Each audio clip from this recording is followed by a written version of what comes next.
security guard caught a snake in our apartment complex and delivered it straight to my door. I was just about to scream when floating comments cut in. The male lead got dumped and turned back into his real form just to spy on his girlfriend, and he actually got caught? This is funny as hell. He got dumped and his girlfriend hates him. He's probably gonna cry himself to sleep. Aw, poor little snake can't curl up on his girlfriend tonight. The big black snake looked pitiful in the guard's hands. It secretly sized me up with its slit pupils. I tried holding out my hand, and the black snake stared in disbelief. 2 seconds later, it obediently rubbed its head against my fingers. The moment the guard let go, the black snake shot up from my wrist at lightning speed and wrapped around me tightly. The floating comments popped up again. Miles isn't even worried about scaring Olivia, huh? You can't blame him. 10 guards chased him halfway across the complex and hit him with their batons. Even a handsome snake man would lose his fight after that. Yeah, getting hit more than 10 times is harsh. If Miles weren't ridiculously lucky, Olivia would already be moving on to someone else. At the same time, the guard said, "Miss, you're free to keep pets, but you can't let a snake that big just wander around. You're gonna scare somebody. If I hadn't suddenly remembered seeing this snake sunbathing by your window earlier, we would have killed your pet and made a pair of boots out of it." As soon as the black snake heard that, it shuddered and dove straight down my collar. Whoa, not fair. I want Miles's point of view.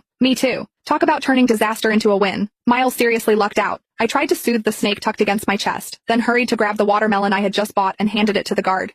"I'm really sorry. It won't happen again. Here, it's so hot out. Have some cold watermelon." The guard looked a little happier with the watermelon in his hands. He gave me a few reminders and left. I was about to close the door when I felt the black snake burrow deeper. It even flicked its tongue. Damn it. Breaking up with Miles Richardson really was the right call. This jerk of a snake man pretended to be a normal human while dating me, and he wouldn't even let me touch him. Yet when he wanted to take advantage of me, he never once hesitated. I tried to pull the snake out, but it stubbornly wriggled farther in. That slippery, warm sensation glided over my skin. I had felt it in my dreams more times than I could count.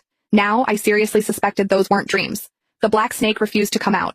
In the end, I had no choice. I let it curl up against me and fall asleep. Miles can finally sleep well. Ever since breaking up with Olivia, he hasn't been able to eat or sleep. He drank himself numb until he finally couldn't take it anymore and turned back into his real form just to see her. I peeked down through my collar at the black snake nestled inside. I didn't get it. Sure, I was the one who suggested the breakup, but he agreed to it too. The reason was simple. Miles wouldn't let me touch him. Imagine dating a guy with a perfect face, long legs, and abs, just to have him tell you he didn't want to get intimate with you. For a while, I even wondered if something was wrong with him, or if he was self-conscious of his size. But every time things almost crossed the line, Miles would grit his teeth, get up, and march into the bathroom to take a cold shower, leaving me alone in the bedroom to clean up the mess. Back then, I thought he must be in love with someone else, and he was saving himself for his one true love. Because of that, Miles and I ended up in a huge blowout fight. "Miles, are you even a man? If you are, then touch me." Miles clenched his fists. A long silence passed before he finally said, "I just want to wait a little longer, until you're ready to accept it." Accept it? Accept what? What was there to hesitate about? I might be a little old-fashioned, but Miles and I had been together for 4 years. We were already talking about getting married. I didn't care if some things happened sooner than planned. I tried to stay calm and told Miles, "I want this. Whatever it is, I accept it."